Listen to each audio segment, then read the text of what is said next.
Those times when you get up early and you work hard. Those times when you stay up late and you work hard. Those times when you don't feel like working, you're too tired, you don't want to push yourself, but you do it anyway. That is actually the dream. That's the dream. It's not the destination, it's the journey. Champion को ना उसका mindset और belief system ही उस field का दिग्गज champion बनाता है। ऐसे ही हमारे कोबे ब्रायंट, जो बेशक आज हमारे बीच में नहीं है, पर उनसे हम इतना कुछ सीख सकते हैं वर्क एथिक्स के बारे में, इतने ज्यादा ड्रिवन। अगर आपने ये वीडियो को अंत तक देख लिया ना, तो मैं आपको कहूंगा कि आपके अंदर ना एक वर्क एथिक्स नेक्स्ट लेवल का भर जाएगा। क्योंकि जब से ना मैंने कोबे के इंटरव्यूज को सुना है, उनके बारे में पढ़ा है, मेरे अंदर ना एक ड्रिवन, एक पैशन कि कोबे यार इतने रिलेंटलेस वर्क एथिक्स, कहते हैं कि एनबीए के इतिहास में ना कोबे के वर्क एथिक्स इतने ज्यादा कठिन और इतने हार्ड होते थे कि आज तक कोई उनके वर्क एथिक्स को मैच भी नहीं कर पाया, इसलिए वो greatest of the all time थे। तो मैं आपके साथ ना इस वीडियो में 5 लेसन शेयर करूंगा जो मैंने पर्सनली कोबे से समझे, उनके इंटरव्यू को सुनकर और उनके बारे में पढ़कर। मैं कहूंगा आपको वीडियो को लास्ट तक देख लीजिएगा, यकीन मानिए ये बेहतरीन वीडियो होने वाली है। अगर आपका काम के प्रति पैशन नहीं आता ना, तो मैं आपको कहूंगा कोबे की ना ये 5 क्वालिटीज को जान जाइए, यकीन मानिए आपके अंदर वर्क एथिक्स कूट कूट के भर जाएगा। करते हैं शुरुआत वीडियो की। Rest at the head, not in the middle. ये सबसे पहला लेसन जो हम कोबे से समझ सकते हैं, रिलेंटलेस वर्क एथिक्स जो हो जाए। कोबे हमेशा कहते थे कि great things always comes from hard work, extreme level of hard work.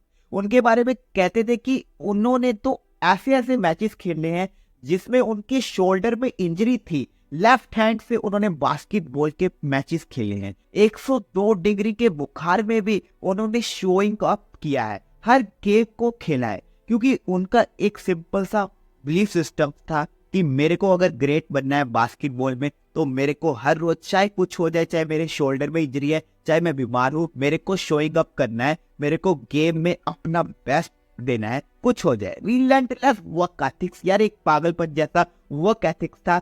आप कोबे के बारे में सुनेंगे ना, अंदर से हिल जाएंगे कि कितनी एक्सट्रीम कंडीशंस में उन्होंने पूरी रात बिना सोए हुए भी अगले दिन मैचेस खेले हैं। तो पहला लेसन तो ये है, रिलेंटलेस वर्क एथिक्स। आप जॉब करते हैं, बिजनेस करते हैं, कुछ करते हैं, आपको वर्क एथिक्स, आपको एक्सट्रीम हार्ड वर्क तो करना ही पड़ेगा। Play games with the flu. I played games with 102-degree fever, man. We had a game against Toronto in 2000, and Vince was tearing the league up. My back was jacked. So I would be in the layup line like, okay, there's a lot of days where, you can rest and recover. Today ain't one of them. Your back can bother you any other day. That ain't bothering me today. He gonna have to see me today. You're playing against the Golden State Warriors. Score is 107-109. You guys are close to getting into the playoffs. You know exactly what happens in the game. You go up, you're about to take your shot, and then all of a sudden, boom, Achilles happens, right? Friend of mine, Nima, he is here just to listen to. He played ball. And he told me, he says, Patrick, I don't think you understand. He says, when I tore my Achilles in high school, he says, 4 friends of mine dragged me to my hospital. I was crying from there straight to the hospital. He says, I have no clue how the hell this guy did it. He went and hit the free throws, and then you walked off the stage. How the hell do you tolerate that kind of pain? I use this. I tell this example, and I think this is the best way to explain it. You have a hamstring injury, you pull your hamstring really, really badly. You can barely walk, right? Let alone play anything. You're at home, all of a sudden a fire breaks out in the home, right? Your kids are upstairs, wife is wherever she may be, going down. I'm willing to bet that you're going to forget about your hamstring. You're going to sprint upstairs. You're going to grab your kids. You're going to make sure your wife's good. You're getting out of that house. And the reason is because the lives of your family are more important than the injury of your hamstring. And so when the game is more important than the injury itself, you don't feel that injury. Not at that time. when the trainer's room, my kids are in there, and they're looking at you and stuff, and I'm looking at them, and I'm like, it's all right. Dad's gonna be all right. It'll be fine. It'll be all right. It'll be all right. It'll be all right. As a parent, you gotta set the example. You gotta set the example. This is another obstacle.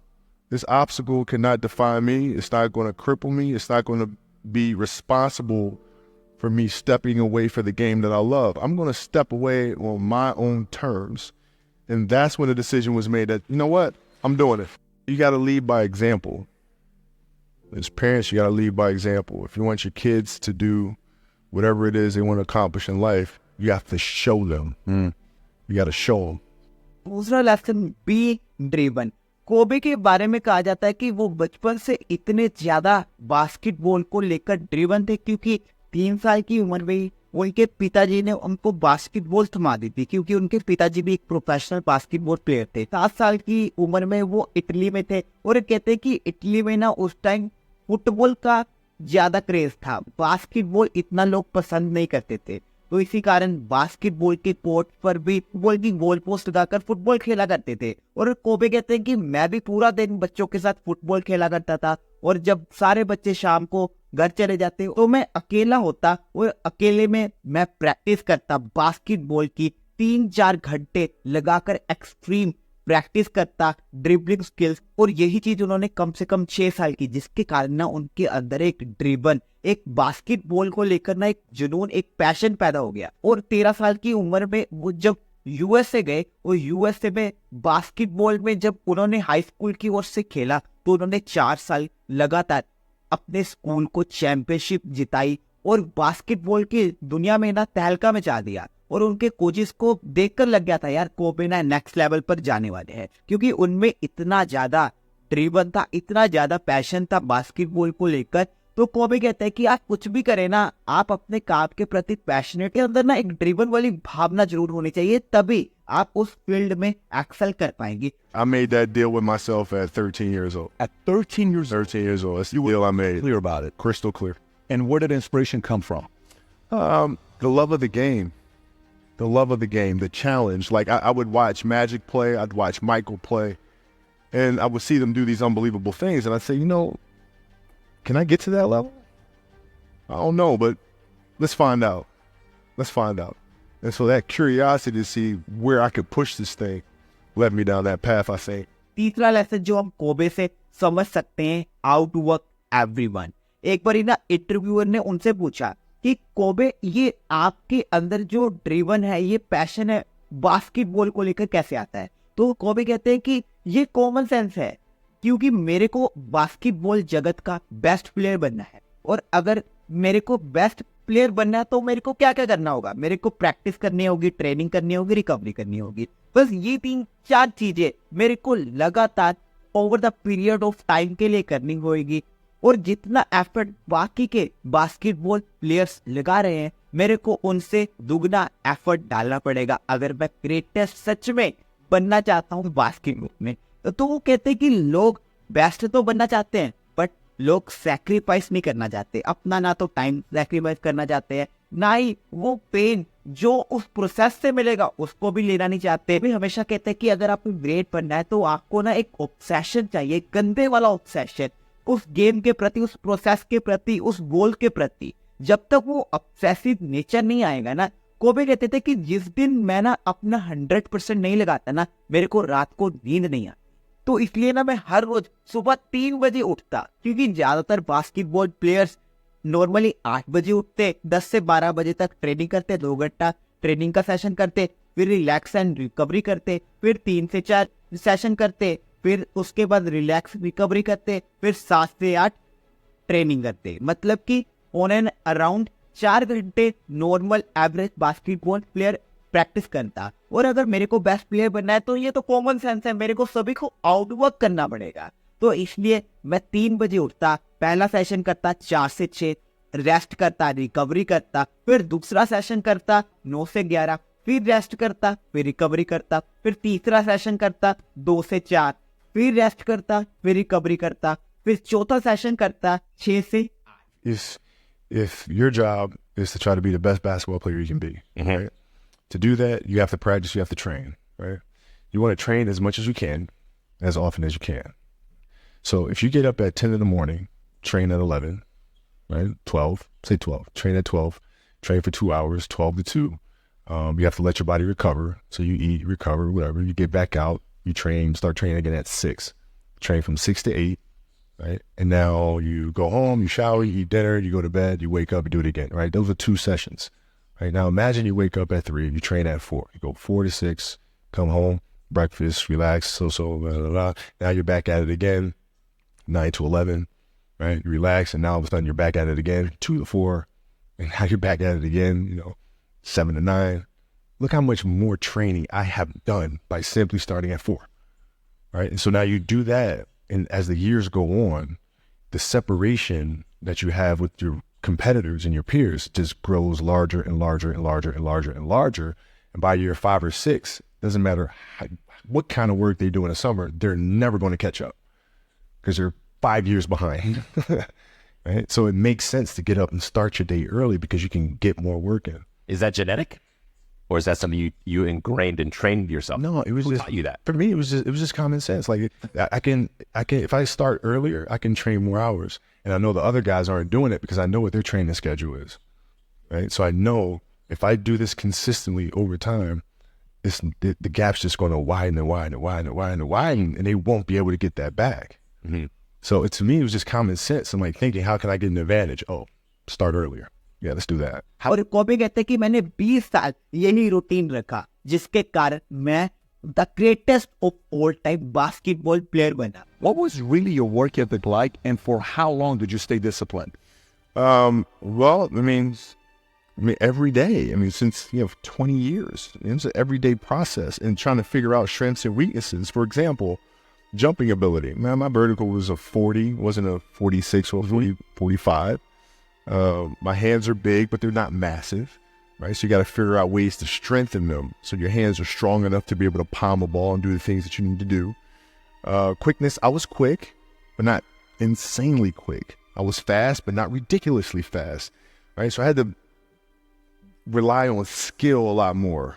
I had to rely on angles a lot more. I had to study the game a lot more. और 5वां most important lesson जो आपको ना सच में अंदर से ना कह सकते हैं रोंगटे खड़े कर देगा. एक बार ही क्या हुआ, जे विलियम्स अपने इंटरव्यू में कहते हैं, जो कि ओपोजिशन टीम से खेल रहे थे कोबे की टीम के खिलाफ, तो जे विलियम्स कहते हैं कि मेरा मैच था 7 बजे. मैंने सोचा 3 बजे जाकर ना मैं 2 घंटे 400 शॉट्स की प्रैक्टिस करूंगा. और क्योंकि वो बिलीव करते थे कि यार मैं सभी से ज्यादा वर्क जब भी करता हूँ ना तो मेरे को अंदर से कॉन्फिडेंस करता है.